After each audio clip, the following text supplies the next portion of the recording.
হয়, চেয়ে বেশি মহাব্বতের হয়, তাহলে গজবের অপেক্ষা থাকো। তাহলে কি শিখলাম? এই 8 জিনিসের চাইতে আল্লাহকে বেশি ভালোবাসা, রসুলকে বেশি ভালোবাসতে হবে। আল্লাহ তৌফিক দান করে। এখানে কয় জিনিসের ভালোবাসার কথা হলো? 8 জিনিসের ভালোবাসার কথা।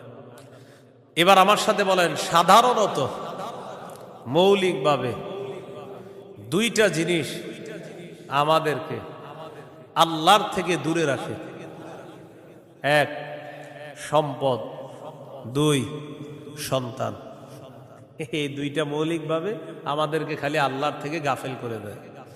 সূরা মুনাফিকুনের 9 নম্বর আয়াতে আল্লাহ বলেন, ইয়া আইয়ুহাল্লাযীনা আমানু লা তুলহিকুম আমওয়ালুকুম ওয়ালা আওলাদুকুম আন যিকরিল্লাহ।